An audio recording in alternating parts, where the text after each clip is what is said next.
So I'm thinking about this time when I was working in a charitable organization, and there was so much wrong there, in my opinion.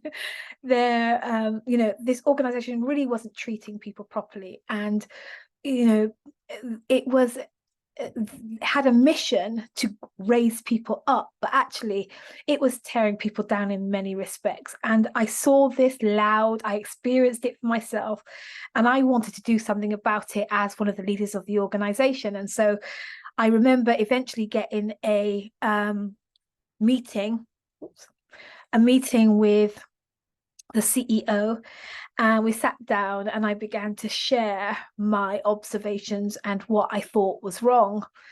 And that's when he uttered those words that I want to talk to you about today. Who do you think you are coming in here telling me all of this stuff? Who do you think you are? I've been thinking about this today because of a conversation that I've had this week with a woman who told me the exact same story, just a different scenario, different people involved. But this same question came up. Who the heck do you think you are to be thinking that you can talk to me like that you can say that you can bring this up? Who the heck do you think you are?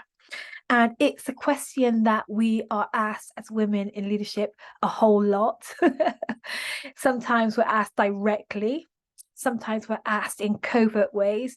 But this question of who we think we are, is really an inference to um, the belief that we don't have the right, we're not authorized to be saying what we're saying or doing what we're doing, that we don't have the right. Like, who do we think we are? Like, we're passing our place somehow, that we are that we're on our high horse, that we're going places that we don't deserve to go, or we're showing up in a way that we're not really allowed to show up in. It's a question that's supposed to undermine our authority and our power to speak up and rock boats and shake things, right? This question of who you are is often asked with your tearing down in mind. But here's what I tell my clients. I say that question, you might not be able to stop it from being raised, but you sure need to have the answer to that question.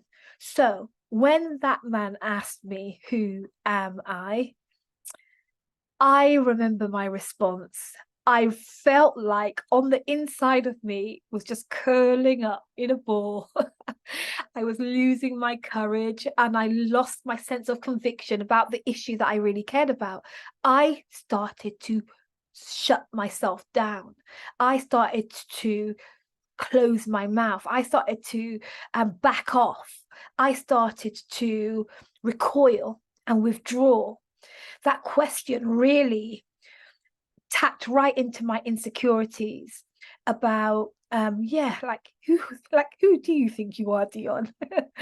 Yeah, like, what were you thinking that you could raise this? What were you thinking that you could come into this room with this high level man and say this stuff? But here's the thing. I was somebody. I am somebody. And so are you. I think that what we need is the answer to the question, so that when it's asked, we can answer in a really poised and restrained and dignified way. That when this question comes to tear us down, actually, we just catch that arrow, drop it, stand up again and repeat, rehearse, share the real us, the real identity that we have, that allows us to be authorized, that allows us to be powerful, that allows us to be insightful, that allows us to be creative and have ideas about what needs to happen here. And I think we need to be able to stand on that much more solidly than we do sometimes, in terms of having the answer to the question, who the heck do you think you are? Have you ever been asked this question? I'd love to know how you responded. I'd love to know what the true answer is, how you interpret that question. Who the heck are you, influential woman?